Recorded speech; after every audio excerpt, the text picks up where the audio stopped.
This is the Ghoul's Guide to Santa Barbara. You kids will be the death of me. The death of me.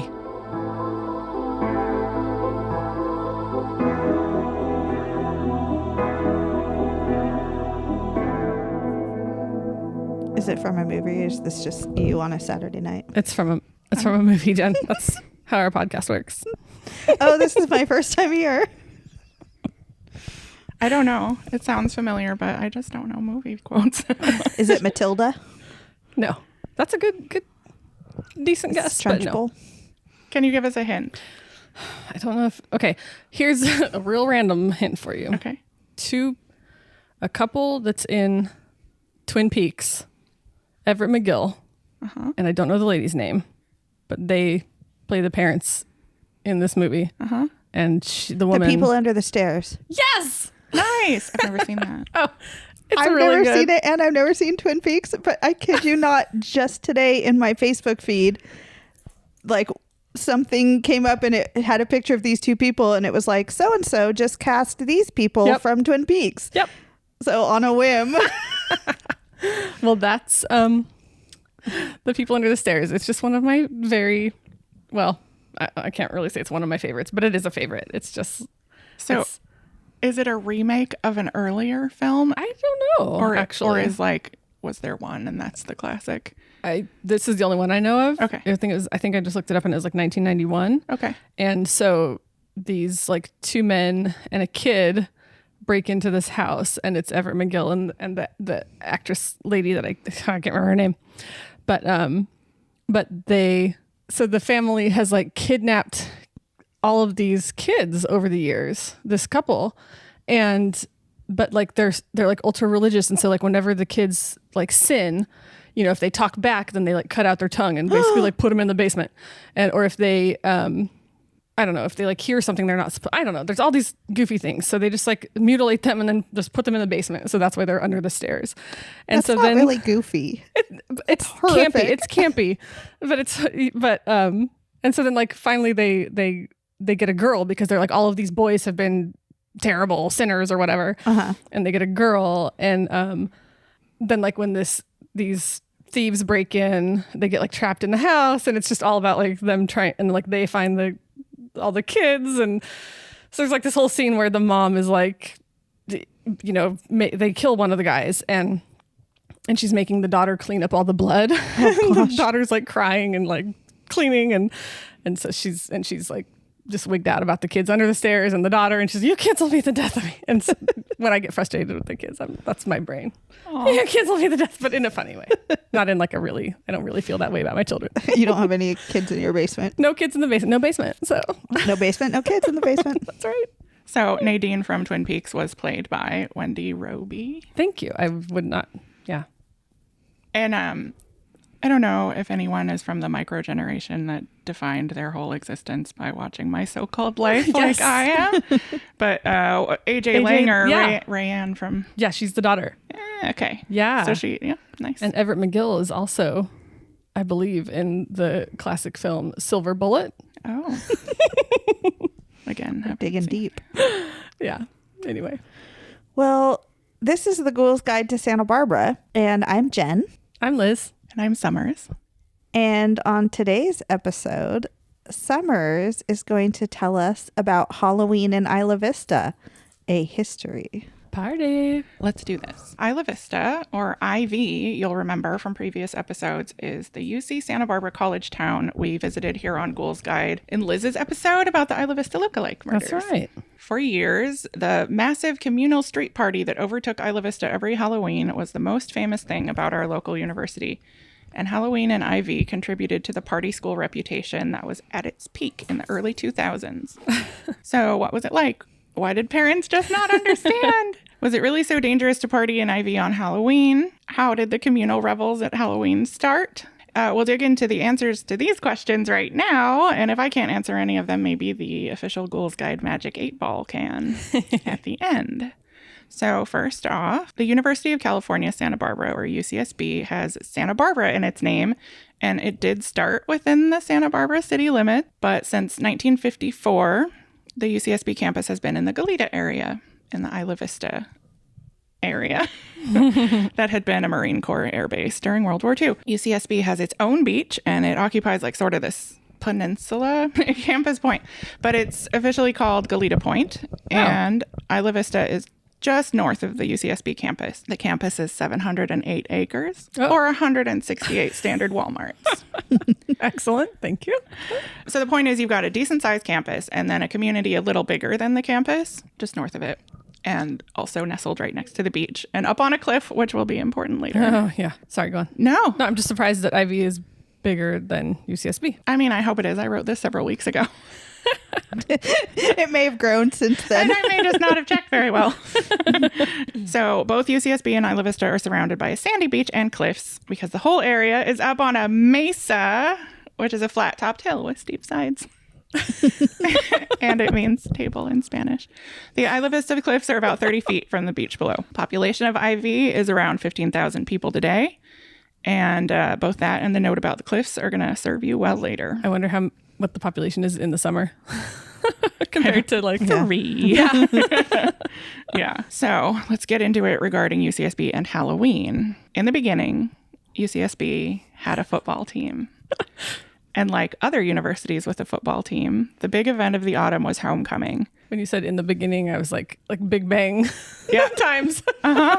In the beginning, God created football teams. That's what I was going for. God created Ivy. I'm pretty sure if there is a God, he did not create Ivy. Actually, are you going to tell me that God exists and created Isla Vista? But this general sentiment of Ivy can't be a good thing created in any like positive way. I'm into Ivy after this episode. Cool. I am into Halloween and Ivy. I mean, I'll never go because I'm old now, but I've always been too old for Isla Vista Halloween, even when I went to UCSB. The football team used to be called the Roadrunners. Oh. Just such a cute name, and I'm all for that name. But we can't have nice things in this town. So in 1936, UCSB's football coach and toxic masculinity won out. Coach Theodore Harder, whose nickname was Spud. But Harder Stadium, right? Yeah. Yeah. It said that Roadrunners have spindly legs. And they present a weak image. Oh, okay. And so that's unworthy of being a mascot for UCSB. But yet he evaded Wile E. Coyote for eternity. Smart and fast. Exactly. I know. So there was some voting about the team name, and the name Gauchos won out. And I dearly wanted to go off on the name the Gauchos. It's like every team in Santa Barbara has like a casually racist. I know. There is another team in California at Saddleback Community College that was called the Gauchos. Oh. And 2 years ago, they were like, oh, no, this is real bad. So they renamed themselves. Oh, but we still haven't. But there's not been any discussion about renaming the Gauchos for UCSB. And the mascot's name officially is Olay. Oh, yeah. Which is... There was a movement to change it. I read something about it. Okay. Yeah. Great story. I can't remember what they wanted to change it to, but yeah, there was like a movement. But at least some discussion about it. That's fantastic. I am all for that. I mean, just the word gaucho in itself is not problematic, but as always, it's like the depiction of the mascot, and it's like racist stereotypes, and we see that a lot throughout. Yeah. So apparently the reason that Gauchos won as a name was that there had been a movie called The Gaucho out a few years before. Oh, no. And it was what, the 30s? Yeah. This was the 30s and the movie was in the 20s, late 20s. So why am I telling you about football when I promised you messy stories of dangerous Ivy Halloweens of yore? Whatever you think about UCSB, the reason that I thought that UCSB football was important was that homecoming was a big deal. Mm-hmm. And there was even a homecoming parade down State Street. Oh, wow. So at that time, even though the university had moved out of the city limits. Were the parades just when the campus is down? No, I mean, it started then, but like. Continued even. Yeah. Oh, wow. So people in the city were more integrated into, or the opposite. The university was more integrated into Santa Barbara life, I think. Got it. And even when it moved, it still was. I was going to say, it feels like, as someone who lives and works in Santa Barbara, I know that the university's there, and UCSB is like big to the people that go there, and it's a pretty well-known school and everything, but like I don't think of it as being really ingrained with the everyday activities of the city. Right. Same. Yeah. And I think that's the view, right? Like that's the vibe of it. Yeah. My growing up even, so in the 80s, because my dad was so involved with UCSB, like we felt very separate from Santa Barbara. Even though at the time Goleta didn't really exist except as like a twinkle in its daddy's eye. Right. No, I mean, it just, we thought of ourselves as living in Santa Barbara. Just Santa Barbara seemed bigger. Yeah. So you said they used to have a football team. Do they currently not have a football team? No, they haven't for a long time. So, That's I'm so going to weird. read this paragraph that I was going to cut. Okay. Although the 1969 Gaucho football team was good enough to have its own Wikipedia page, interest in football was declining around that time, the 60s, you get it. So in 1971, UCSB decided the football team was costing more money than it was worth. And that's not just like the cost of the team itself, but when you consider that you're giving full ride scholarships to a whole team of people, like that was the That's so interesting because I feel like so many universities, that's the bulk of their income. Like the sports teams. Yeah. Especially football is like, that's where the money comes from. Right. And so I think that they would have been super cool with keeping the team if that money had been coming in. But during the 60s, it just died out. So they canceled football, disbanding the team before the start of the 1972 season, which is fine with me because we have, as we've discussed previously, I am unable to understand how American football works, even though I have tried often. And I have even made diagrams and tried to make Liz and Jen listen to me about how it works. Although Isla Vista Halloween celebrations were already kind of ramping up in the 60s, I think football leaving kind of gave a vacuum for the Halloween to expand into. Okay. So, according to the Daily Nexus, the early Halloween events of the 1960s were just parties in dorms. And there's an adorable quote from a Nexus article about the history of Ivy Halloween that we'll link in the show notes, which you can find anywhere where we post or at Ghoul's Guide to SB.com. How do websites work? .com. It says the first sign of trouble showed up in 1962 when there was a disturbance between two dormitory living groups involving water balloons and mud clot throwing.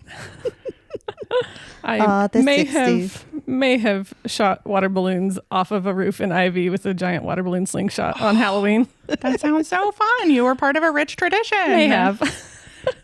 Can neither confirm nor deny.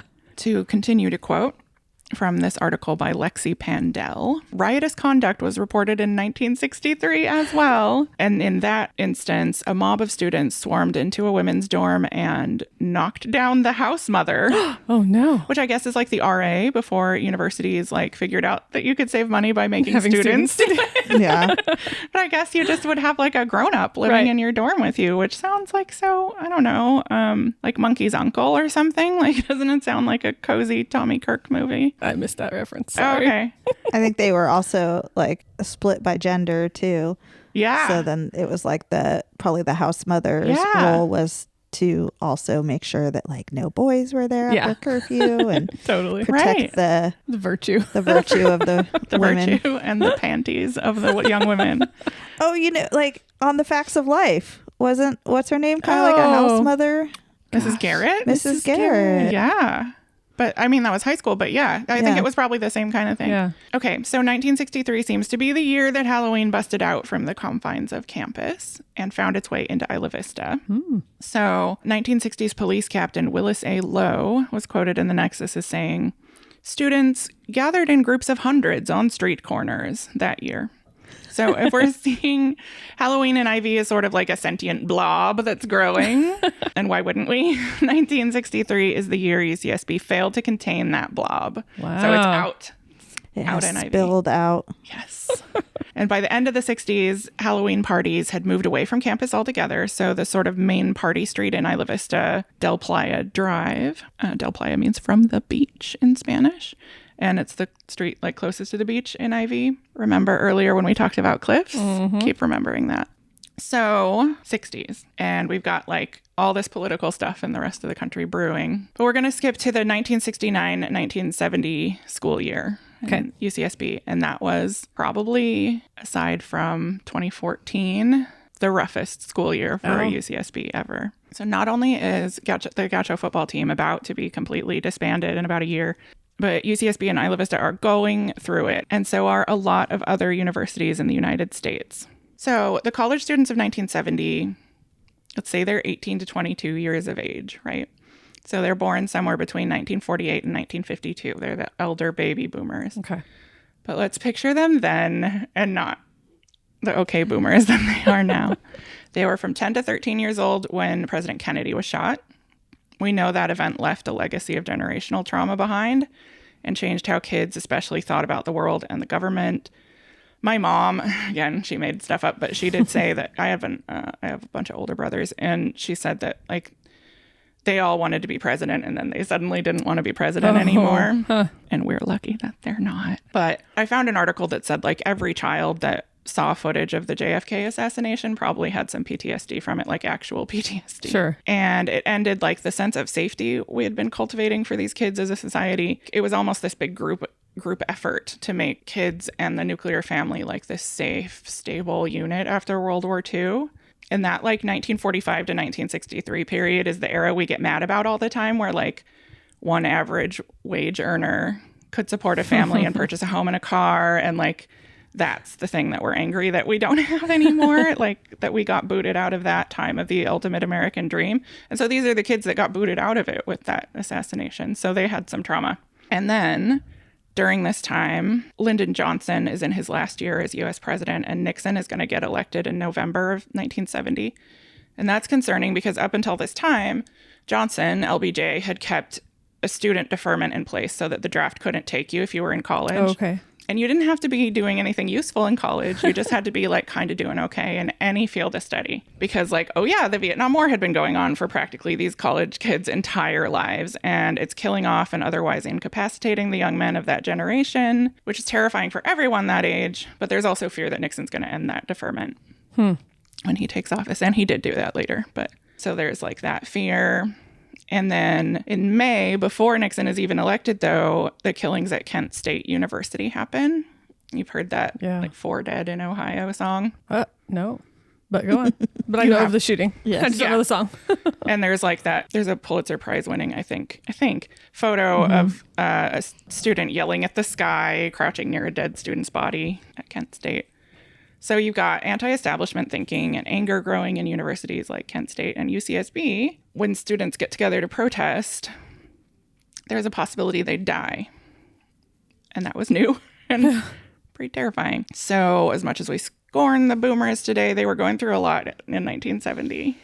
And, and the other thing that they had to do, did you know this? Every Monday night on the TV news was when you found out if you were drafted. Oh, no. Yeah.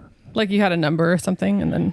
You had to watch the news on CBS and they do this birthdays, awful, this horrible, lottery That's thing. right. I didn't know it was on the news. Yeah. Whoa. And if it was your birthday, you were going to Vietnam. Whoa. I know. It's depicted in This Is Us, but I didn't watch that. So Me neither. My #media damage reference is the movie Girl Interrupted. They'd show that. Oh, did they? So my dad was drafted to Vietnam.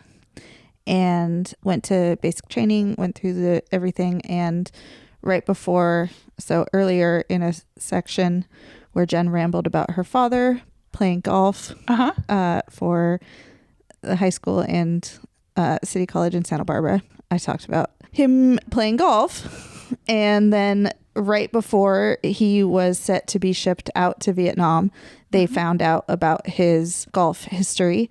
And instead of sending him to Vietnam, they sent him to Germany to run the officers' golf course. Oh my gosh. So the rest of lucky. his platoon, I'm not a military person. Oh, like he was already in it and like ready to go. The rest of his group went to Vietnam and he went to Germany. Oh my gosh. Wow.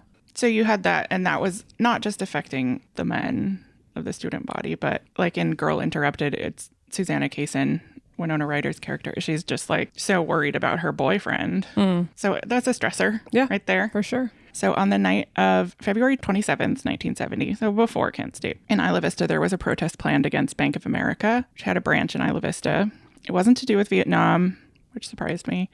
It was that the students were they were just really politically conscious. Yeah.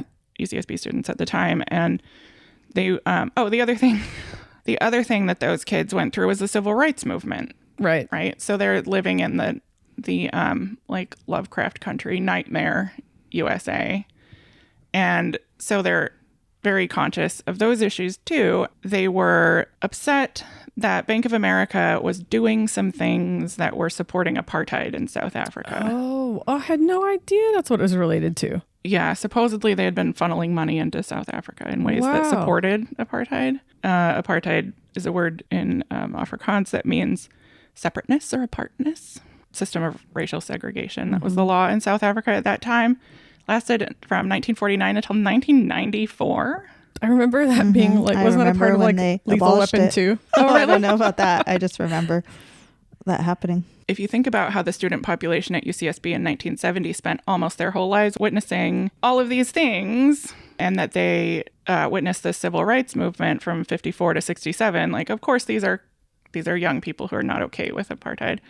So there were 13,000 students at UCSB in 1970, which is only around half of how many kids are there today. Okay. Nationwide, 60 million people were enrolled in college in 1970, which is more than ever before. And it was like rapid growth, like up 10% at least, just in the last 10 years before. And so that had pushed student living increasingly out off campus into rental apartments in Ivy, that growth. And so there's no dorm mothers in Ivy, right? So there's no closer supervision and no dorm rules. And so things got wilder in general. Back to Bank of America. They had a branch at 935 Embarcadero del Norte. Today, that's the address of Embarcadero Hall, which is a UCSB lecture hall. And in the 90s, it was the Anaconda. What? Mm-hmm. Yeah. I went there for concerts. Yeah. Students advertised their protest with flyers that detailed all the reasons you should boycott Bank of America, which we can post photos of on our Instagram at Ghoul's Guide to SB. Right around that time, too, there was this weird thing where there are so many things, like so many ingredients to this. There was this thing called the Chicago 7 trial, and I'm not going to get into it, but it was like a thing where a group of people were accused of inciting a riot at the 68 Democratic National Convention. And I guess it was just one of those things that like politically conscious kids were real mad about. And the defense attorney, William Kunstler, from that trial, had been at UCSB at Harder Stadium, named after our Roadrunner Gaucho guy. So he came to UCSB. The speech William Kunstler gave did indirectly inspire the Bank of America burning. His speech at Harder Stadium was on February 25th, 2 days before the bank burning. He talked about what was happening nationally that was causing students to radicalize and protest. And then he specifically brought it home to Isla Vista and named things that were happening at UCSB. And in IV, there had been, in 1969, there had been the Santa Barbara oil spill. Right. Sparking the environmentalist movement nationwide. The birthplace of Earth Day. And then this really, really popular anthropology professor at UCSB, his name was Bill Allen, had just been fired. The students believed the university administration's publicly stated reasons were a smokescreen, and it was actually Professor Allen's progressive politics that got him fired. Yeah. Because governor of California at the time, here's another ingredient, was Ronald Reagan. And he had been encouraging the UC system to weed out all of its left-wing faculty. Wow. Cool. Nothing wrong with that, huh? Right? Oh. He actually, he stacked the UC Regents Board and had them fire the president of the UC system, Clark Kerr, Kerr, which you'll recognize from like Kerr Hall. Oh. And a lot of different, in the UC systems, there are a lot of things named after him now. Wow. And he had the opportunity to resign, but he was like, no, you are firing me. So that needs to be visible. You could have just done the whole episode by telling me that you blame all the problems with Halloween on Ronald Reagan. And I would have been like, yeah. Checks out. Yep. Why do parents not understand? Was it Ronald Reagan's fault? Indeed it was. This popular defense attorney from the Chicago 7 trial, during his speech, he said, quote, "I have never thought that the breaking of windows and sporadic picayune violence is a good tactic. But on the other hand, I cannot bring myself to become bitter and condemn young people who engage in it." So he's like, I'm not going to say do it, but do it. I thought you were going to be like, I've never found that to be a problem. Right?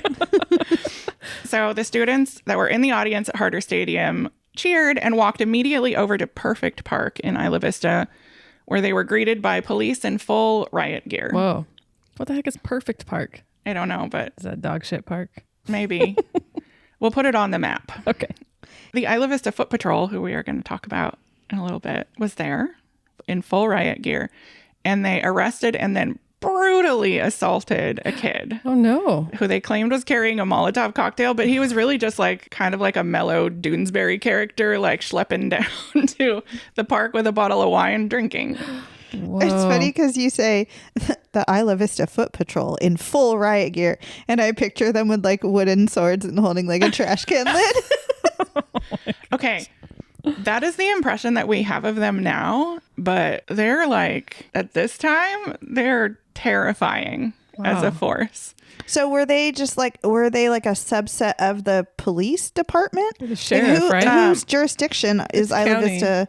Okay, so let me find it for you. It's unincorporated county. All right, so the official messaging is that local law enforcement agencies, which is the Santa Barbara County Sheriff's Department, CHP, California Highway Patrol for some reason, and the UCSB Police Department banded together to create the IV Foot Patrol to help address tension between communities and the police. And they say, like the IV Foot Patrol itself says, that they were a groundbreaking effort towards community policing. And I wasn't there, but I don't believe that. It seems like relations between the police and students are not great. So let's put on riot gear and go fix that. Right? Yeah. I know. Now I'm imagining them with the wooden swords, but they were scarier. They're LARPers. I mean, they beat the crap out of this kid. Wow. Rich Underwood. There's a quote from a student who was there at the time. Quote, "Imagine being in Harder Stadium and having the lawyer of a high-profile national trial draw connections between what has been happening nationally with what has been happening on campus. And then imagine a large part of those attendees leave the stadium and watch as police not just arrest a student, but beat the shit out of him." So pretty understandably, the students just immediately rioted and kept rioting for 2 nights.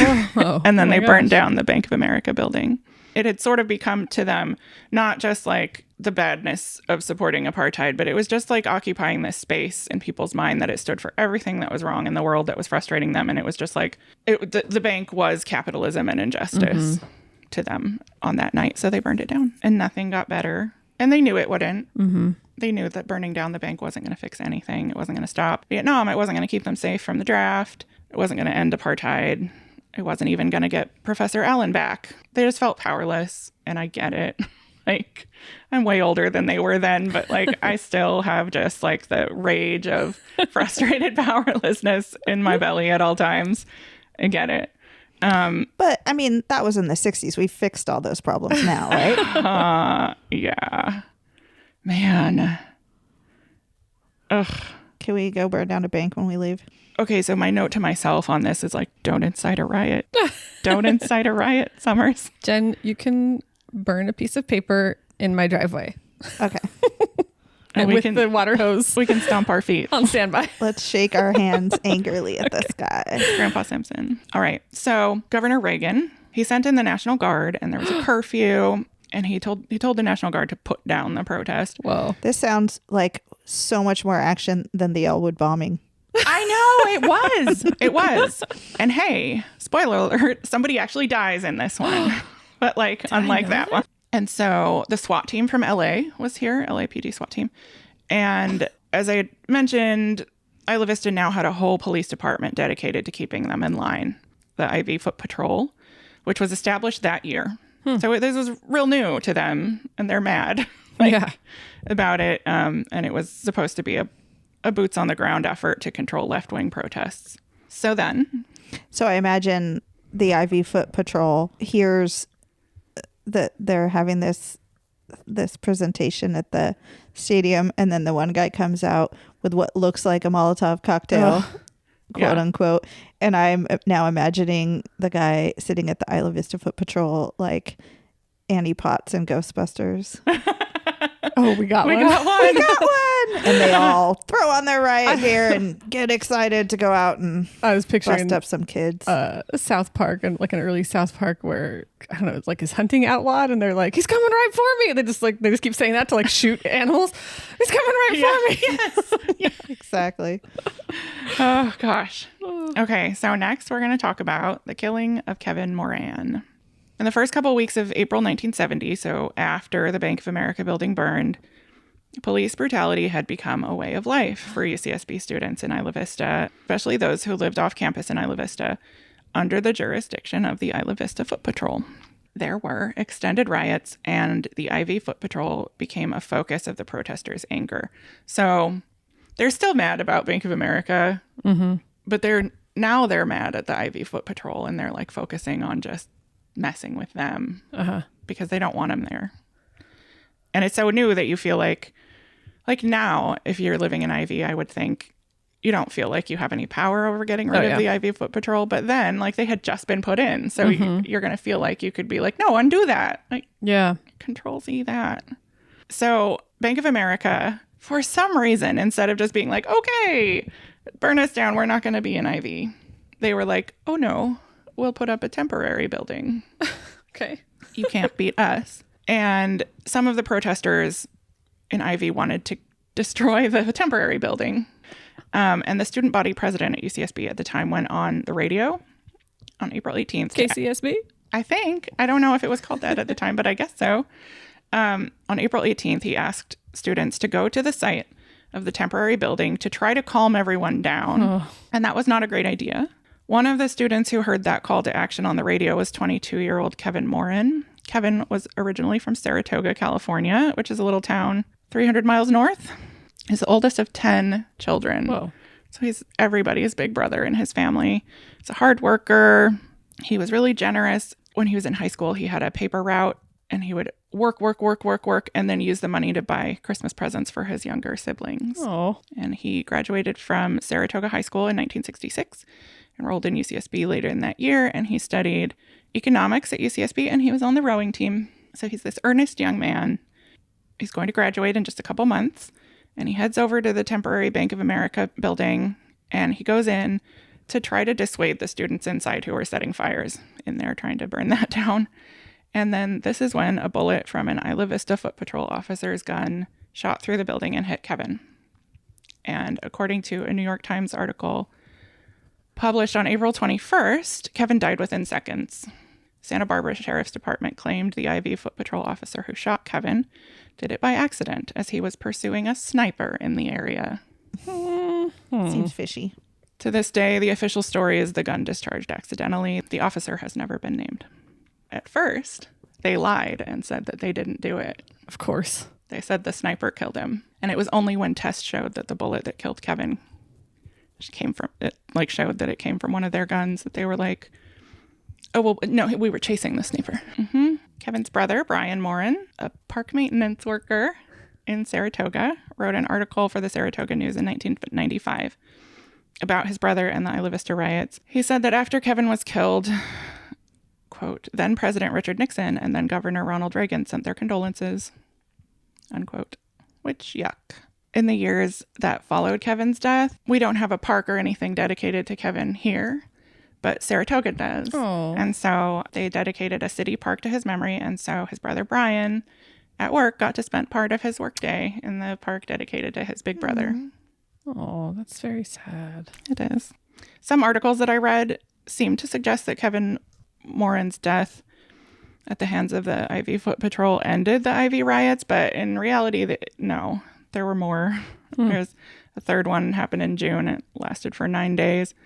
But like, what did this have to do with Halloween in Isla Vista? And it's not a direct provable link between like our elder boomer kids, like rage-filled political awakening and the rise of IV Halloween getting like off the hook. But the fact that life at UCSB and in IV had turned into a hellscape, and like really do go look at our Instagram because there will be photos of what it looked like, and it's just dystopian nightmare. Really? And yeah, and like lines of Foot Patrol officers and then facing up against lines of students with like protest signs about pigs and everything. Like the riots were about the foot patrol. They were not about that bank. That's wild. Towards the end. But it had turned into a hellscape of frustrated political powerlessness for these young people. And they were getting real used to being attacked by like a local law enforcement department or entity whose entire job was to be there stomping them down or controlling them or doing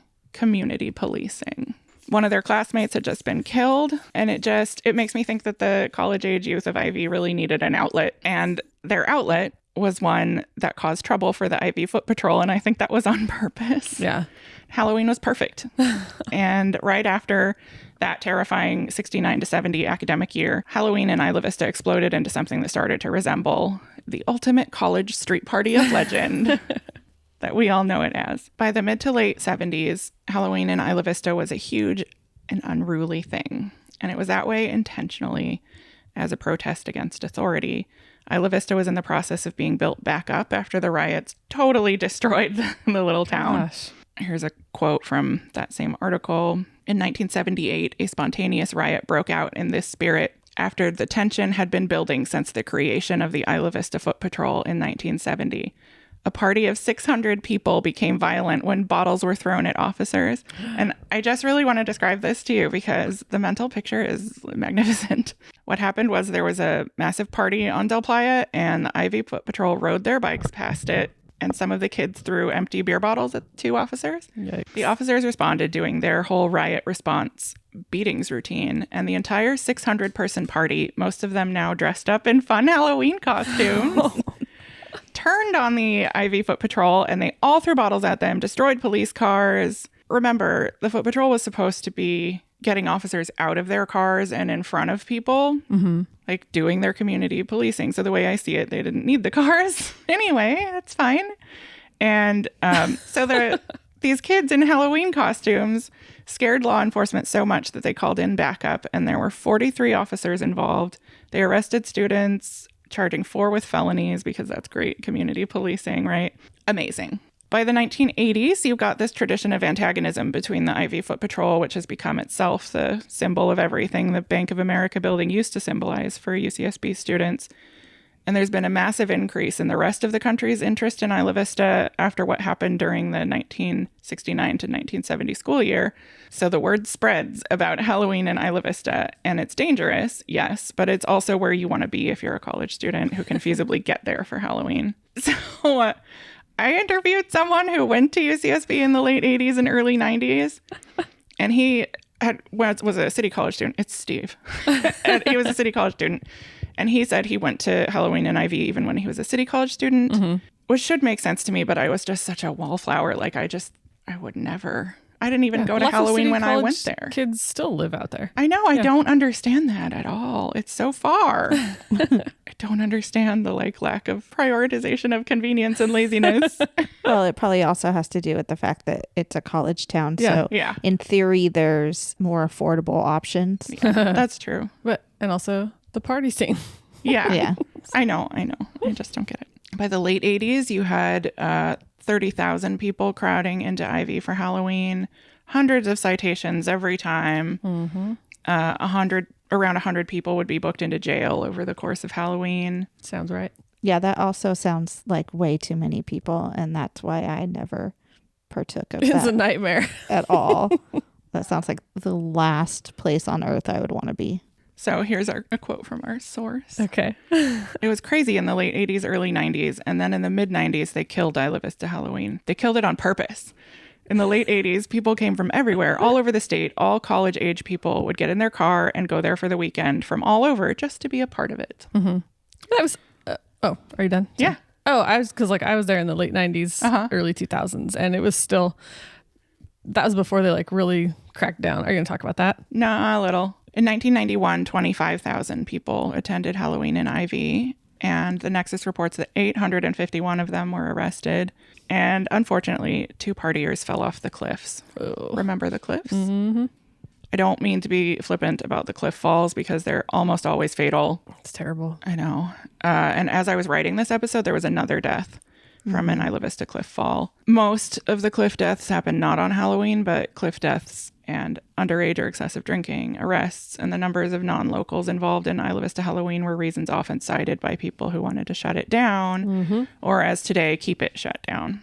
And then in the 90s, all of the hype about Halloween started to impact UCSB's official reputation. So the university that wants to be like a top research school and a great place to focus on serious academics starts popping up on Playboy magazine's list of top party schools. For like the first time it was on that list was in 1991, I believe. And that's not what UCSB is going for marketing wise. UCSB puts a lot of... Which is probably like 100 times more effective marketing. Totally. But just not for attracting like researchers, because researchers are really who makes the money for UCSB, you know? And it wasn't just like we were popping up on the list, like we were number 2 in 1991 and 2006. And UCSB still holds its own in party school rankings. Playboy did have a really good quote, though, one year saying, quote, UCSB grads do go on to do great things after their 6 years in college, unquote. Which, like, I went there for 5 years. And so that made me laugh and made me feel smarter than everyone else. So the combination of the violence, the perceived danger to students, off-the-hook status of law enforcement, and the party school public image threatened to damage revenue for the university.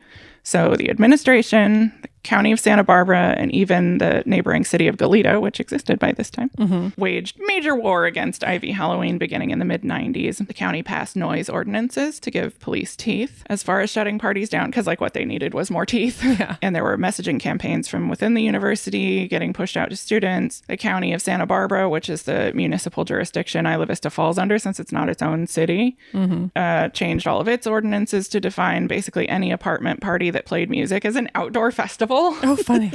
So it's now subject to even more restrictions and legal consequences. And since alcohol tends to make people brave, as well as causing all kinds of other problems, rules around alcohol changed in IV in the 90s. And I mean, I don't want to take the side of the IV foot patrol or sound like a wet blanket or anything, but I mean, I think it's pretty safe to say that it outgrew its confines. Sure. Like when you have 30,000 people coming into a small town, what did you say the normal residency is 15, out there? 15,000?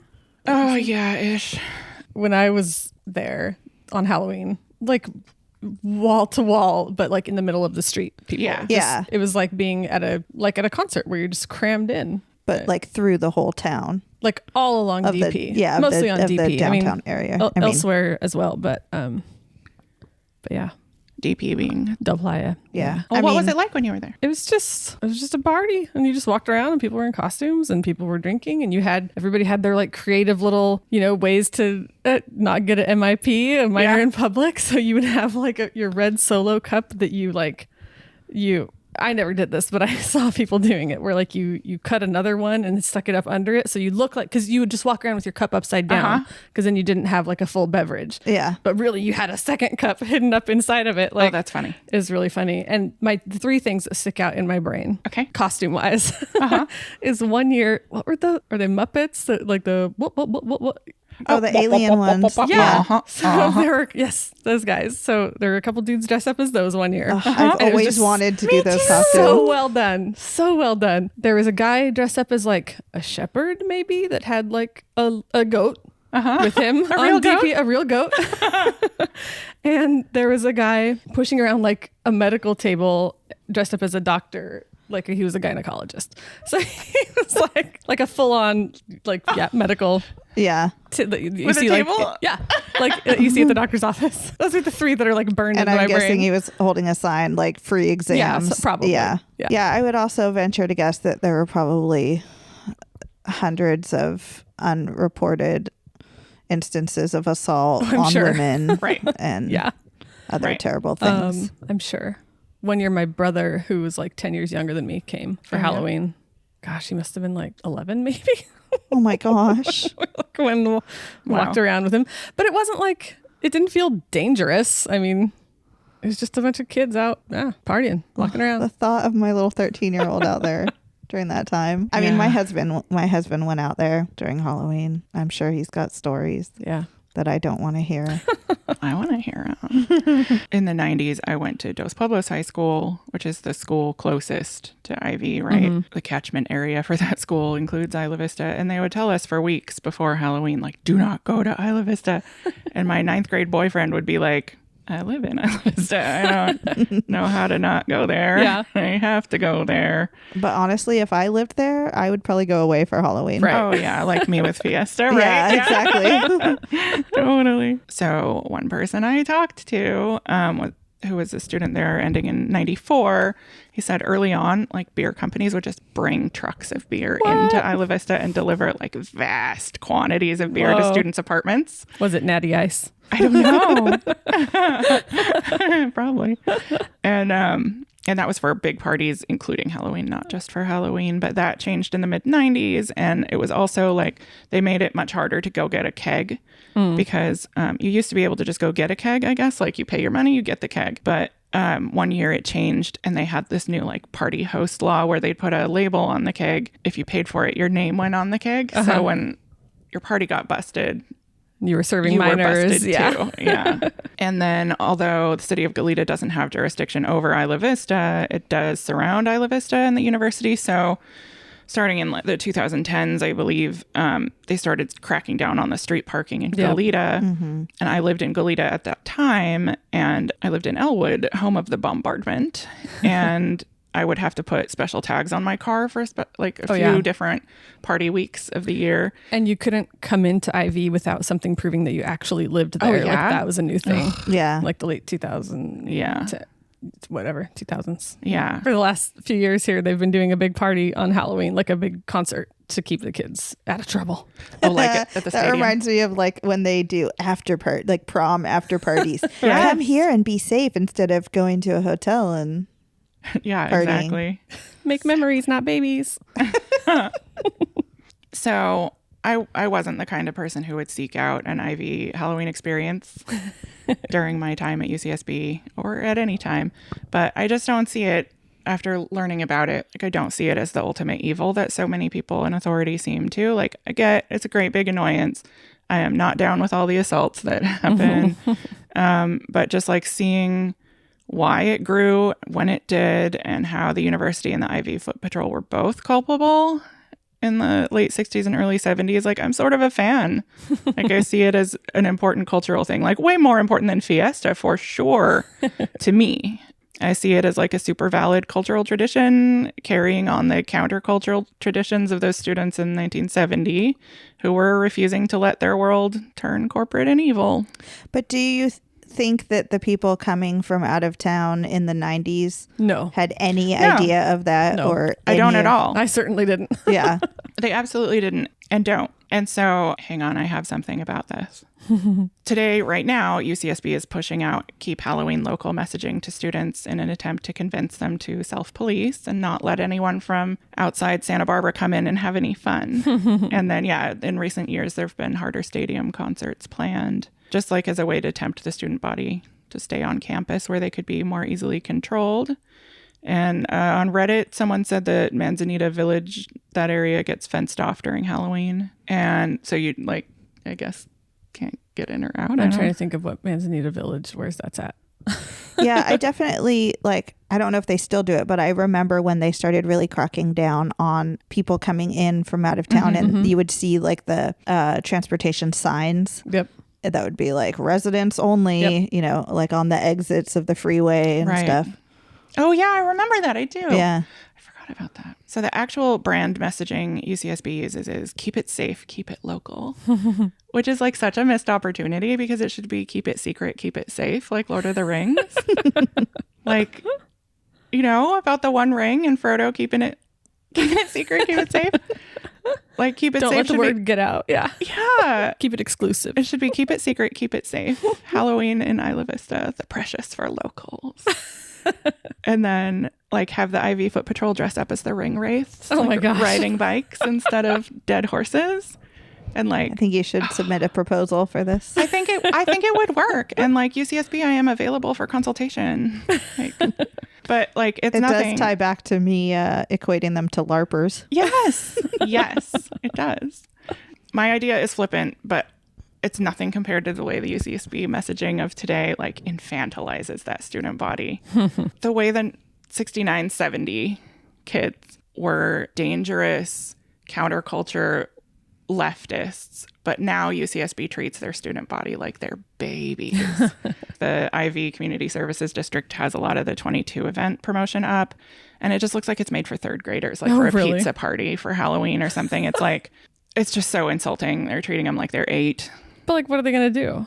I mean, I don't know. Just like talk to them like they're real adults, because they are. Like, we know you're going to party. Like, just try to be responsible with it. And like, here's what to do if you see an assault or your friend falls off the cliff. Right. Like, or like, here's Don't where to drink stay yourself away from. into oblivion. Yeah. Exactly. Like, teach them harm reduction. Make good choices. Yeah. Yep. Yeah. Instead Take of just care like, of each other. instead of just like holding out a cupcake, like, here, stay here. Watch Snoop Dogg. I'll give you some candy if you be good. Yeah. I just treat them like adults. And But I mean, that's one of my issues with so many, like when you have top-down messaging, that people are like, oh, well, it has to be engaging, and engaging equals cute and playful, and every like you said, infantilizing your messaging because interesting has to be childish. yeah. Instead of treating the student body like they're 8 years old, let's try something else. Like, the way I see it, and I may be being dramatic because I often am, but these are the inheritors of a brave and pretty noble tradition of protest and direct political action. Like, that's the student body at UCSB. And don't talk down to them with like vague mentions of staying safe or like a warning about razor blades in your trick-or-treating candy. Like, there's zero mention. It's fentanyl now. Yeah, I know. There's zero mention of the fact that the thing partiers needed to fear in IV in Halloween's heyday was the poorly trained, trigger-happy police in a force that had just been put there to keep them down, and it shot one student and beat up countless more. Gosh. And there's just very little mention of that. I didn't know about it Me neither. until like a couple weeks ago when I wrote this episode. Yeah. I don't know if the guy dressed as the gynecologist giving out free exams is directly linked to those upstanding activists of the 60s, but I definitely see where it comes from. But I feel like they could be. Like, it would be so great to educate that student body about what came before them. You've just done it, Summers. Don't riot, kids. Not inciting a riot. So what's the legacy of Halloween in Isla Vista? After researching this episode and seeing why Ivy Halloween grew when it did, and how the university and the Ivy Foot Patrol were both culpable in the late 60s and early 70s, I'm actually sort of a fan of the whole Isla Vista Halloween shebang. Annoying hassle though it may be if you're not a student who likes it. In a way, Halloween in Ivy is a super valid cultural event to me now, carrying on the counterculture traditions of those students in 1970 who refused to let their world turn corporate and evil, and who raged and burned it all down rather than submit to having the Ivy Foot Patrol's boots on their necks. The UCSB student body of the 1970s had every reason and every right to fight back against what was going on at the time. Half of them had to watch the news once a week to find out if they were maybe going to die in Vietnam fighting a war they didn't believe in. And that would put any group of people into a pressure cooker. And then instead of helping deal with the actual problems facing that microgeneration of UCSB students, the adults who were supposed to be wise and trustworthy just created a Frankenstein police coalition designed to watch and punish, and it would seem occasionally brutalize the young people of Isla Vista and UCSB. So what is the logical thing to do when your existence in the world is making you feel powerless and mad as hell about it? Party. You blow off steam. You party on Halloween. And in the process, you make life as hard as possible for the Ivy Foot Patrol for decades. And I'm all for it. If anything, I'd like to see Halloween and Ivy rise from the ashes someday soon. Just maybe put up a fence to keep the kids from falling off the cliffs. Yeah. And that's it. That's my story. Cool. That's super interesting. Had no idea about, I guess, like the actual intent of the bank burning and Yeah. Right? I had no idea. Me neither. I did see that there is a plaque in Peace Park. I don't know where any of these parks in IV are, so like we will put them on the map on our website. I've never heard of that one either. Or there's a Peace Monument in Perfect Park or something like that. There's a lot of P's. What the hell is Perfect Park? I don't know. I swear they're like trying to rebrand Dog Shit Park. Maybe. It's like kind of just like a median or something. I looked it up. But again, map on our website. I learned a lot, and actually like I felt like I could hear like that For Dead in Ohio song like in my head while I was writing it. And I was just like pumped for those kids. Like burn it down. I don't I'll have to listen to but that don't one. riot, Not kids. familiar. Oh, you are familiar. You will have heard it. But okay. I guess we can't play it on the podcast. But we could link to Google it from we'll link to it in the show notes. Okay. And the photo and everything. I'll Google it later. All right. So I think, Time Lord, you might have something for us to do. Yeah. I was just sitting here like debating what question could we ask the Magic 8 Ball. Should the Ghouls Guide, the three of us ghouls, go to IV on Halloween? Not ever gonna happen. I'd like to know the input of the 8 Ball, but I am gonna veto that real hard. I can't even drive in Isla Vista because of that one street that doesn't have a stop sign for all the bikes. Oh, but I like the idea. I want to ask a question that Liz could just answer and be like, was Liz ever cited for partying in Isla Vista during Halloween? No. Were Liz and my husband ever partying in Isla Vista at Halloween at the same time? That's a good one. We asked if you and I ever trick-or-treated in the branch at the same time. I bet we were, because we're the same age. Yeah. Okay, let's find out. Let's find out. Were Liz and Mike ever, I almost said trick-or-treating and Halloween at the same time. We'll call it trick-or-treating. Trick-or-treating for alcohol on DP. Odds aren't good. Oh no, I feel like the odds are pretty good. Me too. Just ask him. 97, 98, 99. When did I turn 21? Join us next week when we're going to tell you all Wait, you got to start over because I was laughing at my burp. Okay. Next week, Jen is going to tell us about Norman Paulson and the Brotherhood of the Sun. Thank you so much for joining us. Yeah, we'll see you next time. Bye. Hi, Mom. Thanks for listening to The Ghoul's Guide to Santa Barbara. Like and subscribe on Spotify or wherever you listen to podcasts. Follow us on Facebook, Instagram, and Twitter at Ghoul's Guide to SB. Our website is ghoulsguidetosb.com.